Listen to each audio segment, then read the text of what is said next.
कहानी की शुरुआत जुपिटर नाम की एक लड़की से होती है जो बड़े परिवारों के घरों में काम करती है और खुद एक तंग से मकान में अपने बड़े परिवार के साथ गुजारा करती है। इसी बीच ब्रह्मांड के किसी सुदूर और वीरान कोने में रसूखदार हाउस ऑफ अब्रेसेक्स के 3 भाई बहन सालों बाद एक दूसरे से मिलते हैं। हाल ही में उनकी माँ का देहांत हुआ था, जो विरासत में तीनों के नाम कुछ प्लैनेट्स कर गई थी। इसमें से सबसे बड़े भाई बालेम के हिस्से में अर्थ आई थी। सबसे छोटा भाई टाइटस अपने भाई से अर्थ खरीदने की ख्वाहिश जताता है, लेकिन कैलिक उसे समझाती है कि अर्थ बेहद कीमती है और इसकी कीमत लगाना आसान नहीं। अगले दिन शहर की सड़कों पर केन नाम का एक ट्रैकर नजर आता है, जिसे 3 बाउंटी हंटर्स देख लेते हैं। हंटर्स उसका पीछा करते हैं और देखते हैं कि कैसे केन एक खास डिवाइस की मदद से लॉक तोड़े बिना ही सीधे एक क्लिनिक में घुस जाता है। वहाँ वो कैथरीन नाम की एक पेशेंट की प्रोफाइल तलाश रहा होता है। जैसे ही वो क्लिनिक से बाहर आता है, हंटर्स उसे घेरने के लिए तैयार खड़े मिलते हैं। उनसे बचने के लिए केन फौरन अपने एंटी ग्रेविटी बूट्स चालू कर देता है। बाउंटी हंटर्स उसे रोकने के लिए गोलियों की बौछार कर देते हैं, लेकिन थोड़ी देर की मुठभेड़ के बाद केन किसी तरह वहाँ से भागने में कामयाब हो जाता है। जब बालेम को खबर मिलती है कि उन्हें कैथरीन के भीतर एक बेहद अनोखा जेनेटिक सिग्नेचर मिला है, तो वो उसे फौरन रास्ते से हटाने का हुक्म दे देता है। संयोग से यह कैथरीन कोई और नहीं बल्कि जुपिटर की सहेली थी। उसी शाम जब कैथरीन जुपिटर को एक ड्रेस चुनने में मदद कर रही होती है, तभी जुपिटर को उसकी चीख सुनाई देती है। जुपिटर देखती है कि हवा में तैरते हुए कैथरीन के जिस्म पर कुछ एलियंस अजीब सा प्रोसीजर कर रहे हैं। वह चुपके से अपने फोन पर उनकी फोटो ले लेती है, पर ऐन वक्त पर उसके फोन की घंटी बज जाती है। एलियंस सतर्क हो जाते हैं और पलक झपकते ही जुपिटर को बेहोश कर देते हैं। कुछ समय बाद जब दोनों लड़कियों की आंख खुलती है, तो उन्हें पिछली रात की कोई बात याद नहीं रहती। जुपिटर कैथरीन का नाम लेकर क्लिनिक पहुंच जाती है। वहां जब वह अपना फोन देखती है तो उसे एलियंस की वही फोटो मिलती है जो उसने रात को खींची थी।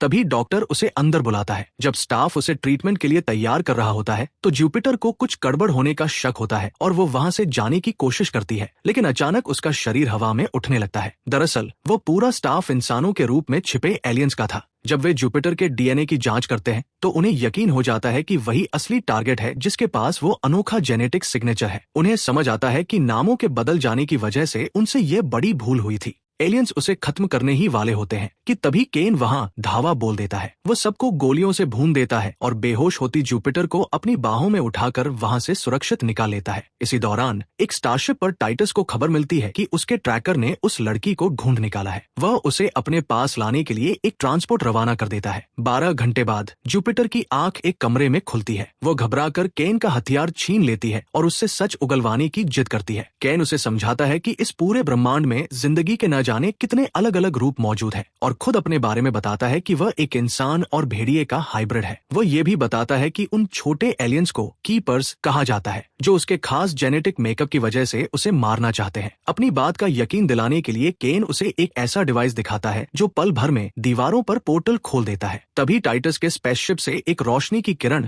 रिट्रीवल बीम नीचे आती है और केन जुपिटर को गोद में उठाकर उसकी तरफ उड़ चलता है। पर बदकिस्मती से तभी वहां बालेम के लड़ाकू जहाजात धमकते हैं और टाइटस के स्पेसशिप को उड़ा देते हैं। केन हवा में ही जुपिटर को संभाल लेता है और उसे लेकर भागता है। इसके बाद आसमान में पीछा करने का एक खौफनाक दौर शुरू होता है। दुश्मन के जहाज केन पर लगातार हमले करते हैं, जिससे रास्ते की कई इमारतें और गाड़ियां तबाह हो जाती हैं। केन उन्हें एक पुल की तरफ ले जाता है जहां उसने एक चुराई हुई शटल छिपा रखी थी। केन जवाबी हमला कर कई ड्रोन्स को तबाह कर देता है, लेकिन शटल इतनी बुरी तरह डैमेज हो जाती है कि केन को धमाके से एंड पहले जुपिटर को लेकर वहां से कूदना पड़ता है। अगली सुबह केन उसे बताता है कि वे दोनों एब्रेसेक्स खानदान की आपसी जंग के बीच फंस चुके हैं, जो पूरे ब्रह्मांड का सबसे रसूखदार घराना है। उनका रुतबा इतना बड़ा है कि वे लड़ाई में टूटी हर चीज को दोबारा रातों रात ठीक कर रहे हैं, और जल्द ही कीपर्स उन तमाम लोगों की यादें मिटा देंगे जिन्होंने ये सब देखा, बिल्कुल वैसे ही जैसे उन्होंने जुपिटर के साथ किया था। केन को बस इतना मालूम है कि टाइटस जुपिटर को अपने पास बुलाना चाहता है, जबकि बालेम उसे जिंदा नहीं छोड़ना चाहता। कुछ घंटों बाद जुपिटर और केन के एक पुराने साथी स्टिंगर के ठिकाने पर पहुंचते हैं। स्टिंगर केन को देखते ही उस पर हमला कर देता है, क्योंकि वो अपनी पुरानी जिंदगी के पचड़ों में दोबारा नहीं पड़ना चाहता था। उनकी लड़ाई अचानक तब थम जाती है जब मधुमक्खियों का एक झुंड जुपिटर के इर्द गिर्द मंडराने लगता है और उसके हाथों के इशारों पर ताल बिठाने लगता है। ये नजारा देख स्टिंगर तुरंत घुटनों के बल बैठ जाता है और जुपिटर को योर मैजेस्टी कहकर पुकारता है। वो बताता है कि मधुमक्खियां राजसी खून जेनेटिक रॉयल्टी को पहचान लेती है। इसके बाद वो उन्हें अंदर बुलाता है और एक इंस्टेंट हीलिंग स्प्रे से कैन के जख्मों का इलाज करता है। साथ ही जुपिटर को बताता है कि कभी कैन के पास भी खूबसूरत पंख हुआ करते थे जो उसने गवा दिए। जब जुपिटर एक फोन कॉल सुनने के लिए थोड़ा अलग हटती है तो कैन स्टिंगर को बताता है कि उसे खुद नहीं पता था कि ये लड़की कोई महारानी है। टाइटस ने तो उसे इनाम में नए पंख देने का वादा किया था। स्टिंगर जुपिटर को बताता है कि इंसान असल में अर्थ के रहने वाले नहीं हैं। सदियों पहले एब्रासेक्स इंडस्ट्रीज ने डायनासोरों का सफाया करके इस प्लैनेट पर इंसानों की आबादी बसाई थी ताकि बाद में उनकी हार्वेस्टिंग की जा सके। इससे पहले कि जुपिटर इस हार्वेस्टिंग का मतलब पूछ पाती, केन उन्हें आगाह करता है कि कीपर्स बाहर घेरा डाल चुके हैं। केन हमलावरों से अकेले मुकाबला करने के लिए वहीं रुक जाता है, जबकि स्टिंगर जुपिटर को लेकर वहां से भाग निकलता है। लेकिन जब वे घिर जाते हैं तो स्टिंगर को भी मोर्चा संभालना पड़ता है। एक हंटर उन्हें कोने में धकेलकर एक जबरदस्त शॉकवेव से स्टिंगर को दूर फेंक देता है, पर जैसे ही वो जुपिटर को पकड़ने बढ़ता है वहां की मधुमक्खियां जुपिटर की ढाल बनकर उस पर टूट पड़ती है। जुपिटर पास के एक मक्के के खेत की तरफ भागती है, लेकिन हंटर उसे पकड़कर बेहोश कर देता है। जैसे ही कीपर्स उसे खत्म करने आगे बढ़ते हैं तभी बाकी बचे हंटर्स वहां आ धमकते हैं। वे कीपर्स को मार गिराते हैं और जुपिटर को अपने जहाज पर ले जाते हैं। केन अपने दुश्मनों को ढेर कर ठीक उसी वक्त बाहर आता है जब हंटर्स का जहाज उड़ान भर रहा होता है और वह बिना किसी की नजर में आए चुपके से जहाज से चिपक जाता है। कुछ घंटों बाद जहाज एक शहर पहुंचता है और केन चुपचाप वहां उतर जाता है। हंटर्स जुपिटर का सौदा कैली के लोगों के साथ कर देते हैं जो बालेम से कहीं बड़ी रकम देने को तैयार थे।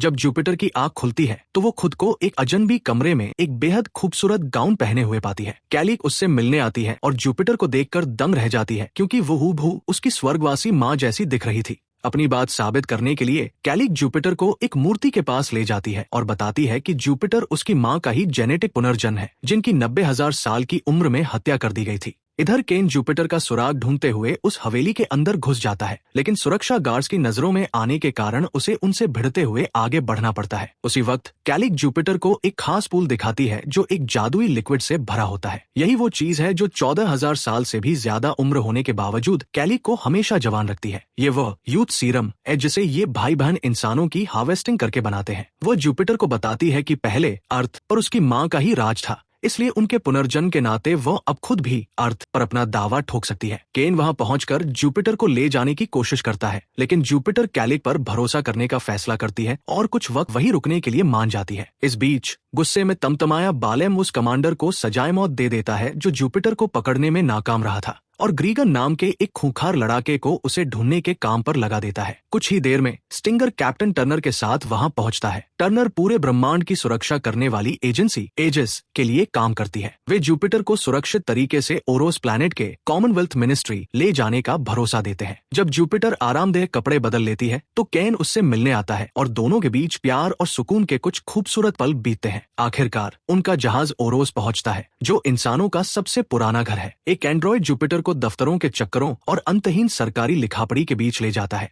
जिससे वो बहुत जल्दी उब जाती है। काम को फटाफट निपटाने के लिए वह एंड्रॉइड एक क्लर्क को रिश्वत दे देता है और आखिरकार जुपिटर की कलाई पर एक शाही मुहर लग जाती है जो कानूनी तौर पर उसे एक महारानी का दर्जा दे देती है। तभी वहां स्टिंगर नजर आता है जिसे बाउंटी हंटर्स ने घेर रखा था। वह टाइटस के साथ गुपचुप डील करके केन को दगा दे देता है। इसके तुरंत बाद जुपिटर को टाइटस से मिलाने के लिए एक दूसरे स्पेसशिप पर ले जाया जाता है। टाइटस वादा करता है कि अगर वो उसके साथ डिनर करेगी तो वो उसे वापस अर्थ भेज देगा। इस बीच टाइटस के गार्ड्स केन को एक सेल में बंद कर देते हैं। डिनर के दौरान जुपिटर केन के बारे में पूछती है तो टाइटस झूठ कह देता है कि उसने उसे उसके गृह ग्रह होम वर्ल्ड पर वापस भेज दिया है। वो उसे यूथ सीरम का अपना विशाल खजाना दिखाता है, लेकिन ये भी कबूल करता है कि उसने ये खुद कभी नहीं बनाया। टाइटस बताता है कि उसकी माँ की हत्या इसलिए की गई थी क्योंकि वो इस घिनौने कारोबार को बंद करना चाहती थी और वह अपनी माँ का वही अधूरा सपना पूरा करना चाहता है। जुपिटर उसकी बातों में आ जाती है, लेकिन जब टाइटस अपने भाई बहनों के खिलाफ लड़ने के लिए उसके सामने शादी का प्रस्ताव रखता है तो वह सोच में पड़ जाती है। इसी बीच स्टिंगर अपनी डील पक्की करने के लिए टाइटस के गार्ड से बात करता है, लेकिन फोन कटते ही खुलासा होता है कि स्टिंगर को कैप्टन टर्नर ने दबोच लिया था और उसी ने शिप का पता लगाने के लिए स्टिंगर से ये कॉल करवाया था।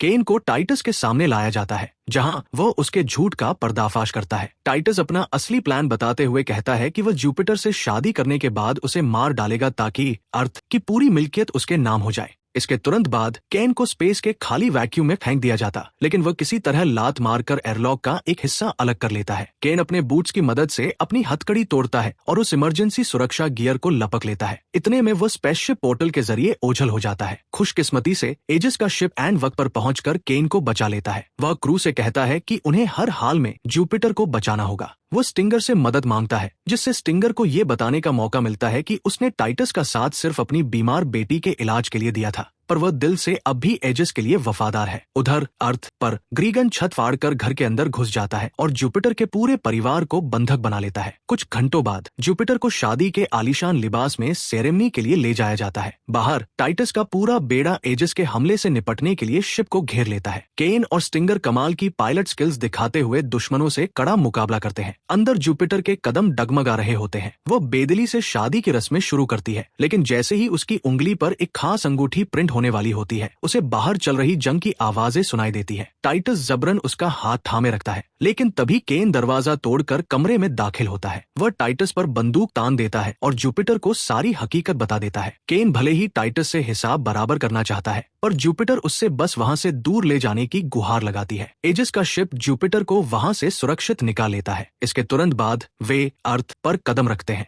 जहां जुपिटर को अपना घर मलबे के ढेर में बदला मिलता है। ग्रीगन वहां बालेम के सिपाहियों के साथ घात लगाए बैठा था। वो शर्त रखता है कि अगर जुपिटर अपने परिवार की सलामती चाहती है तो उसे उनके साथ चलकर अपने सारे अधिकार छोड़ने होंगे। टर्नर और केन उसे समझाते हैं कि ये एक धोखा है, पर जुपिटर अपने परिवार के लिए जाने को तैयार हो जाती है। ग्रीगन उसे अपने शिप में लेकर उड़ जाता है और टर्नर व केन उसका पीछा करते हैं, लेकिन जैसे ही ग्रीगन का शिप पोर्टल पार करता है, पीछे से पोर्टल बंद हो जाता है। एक भयंकर तूफान की वजह से टर्नर को मजबूरन अपना जहाज पीछे मोड़ना पड़ता है। जुपिटर की हिफाजत के लिए केन अकेले ही उस प्लैनेट पर उतरने का फैसला करता है। वह तूफान का सामना करते हुए मौत के मुंह से बचकर निकलता है। तूफान से उसका शटल बुरी तरह डैमेज हो जाता है और एक हिंसक क्रैश लैंडिंग होती है, जिससे उस फैसिलिटी के ग्रेविटी हल को भारी नुकसान पहुंचता है। बालेम के गढ़ में जुपिटर उससे मिलती है और उस पर खुद अपनी मां के कत्ल का संगीन आरोप लगाती है, जिससे बौखलाकर बालेम उसे थप्पड़ जड़ देता है। बालेम फिर ग्रीगन को उसके परिवार को खत्म करने की धमकी देने का इशारा करता है और जुपिटर हार मानकर अधिकार छोड़ने के पेपर्स पर दस्तखत करने के लिए राजी हो जाती है। लेकिन जैसे ही वह दस्तखत करने उठती है, उसे समझ आ जाता है कि बालेम चाहे कुछ भी कर ले, वो अर्थ को तबाह करके ही रहेगा। वो अपने परिवार को बचाने के लिए करोड़ों मासूम जिंदगियों की बलि देने से साफ मना कर देती है। उसी वक्त बालेम के आदमियों को हल डैमेज होने की खबर मिलती है और केन अचानक महल में घुसकर ग्रीगन पर हमला बोल देता है, ये देखकर कि उसका परिवार अब खतरे से बाहर है। जुपिटर उस टैबलेट को तोड़ देती है जिस पर उसे दस्तखत करने थे।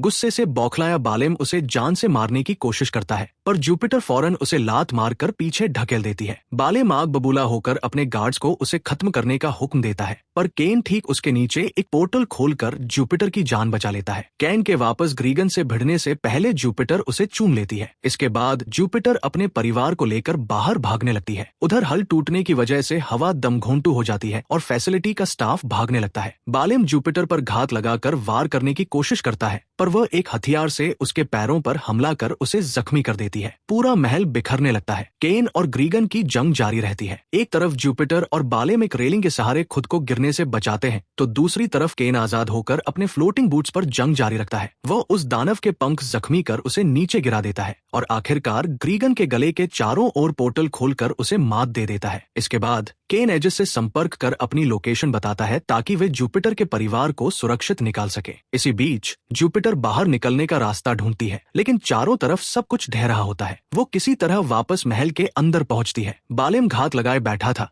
वो लोहे की रॉड से उस पर वार करता है और उसे माँ कहकर पुकारता है, जिससे ये साबित हो जाता है कि उसी ने अपनी माँ का कत्ल किया था और वह दावा करता है कि खुद उसकी माँ यही चाहती थी। जुपिटर उसके हाथ से रॉड छीन लेती है। उसी पल वो पूरी इमारत ताश के पत्तों की तरह ढह जाती है और बालेम नीचे गिरकर अपनी जान गंवा बैठता है। जुपिटर भी नीचे गिरने लगती है, लेकिन कैन उसे थाम लेता है और उसे इमरजेंसी गियर पहनाता है। वक्त हाथ से निकलता देख कैप्टन टर्नर भागने के लिए एक पोर्टल खोलती है। केन अपने बूट्स की मदद से गिरते मलबे से बचते हुए कामयाबी से पोर्टल पार कर जाता है। कुछ समय बीतने के बाद जुपिटर फिर से अपनी पुरानी दिनचर्या में लौट आती है। हालांकि इस बार वह अपने काम को एक बेहद सकारात्मक नजरिए के साथ करती है, जिससे उसका परिवार भी सुखद हैरान रह जाता है। अपनी शिफ्ट खत्म करने के बाद जुपिटर केन से डेट पर मिलती है। अब जुपिटर के पास भी फ्लोटिंग बूट्स की अपनी जोड़ी है और केन को उसके पंख वापस मिल चुके हैं। एक दूसरे को प्यार से चूमने के बाद दोनों खुले आसमान में एक साथ उड़ चलते हैं।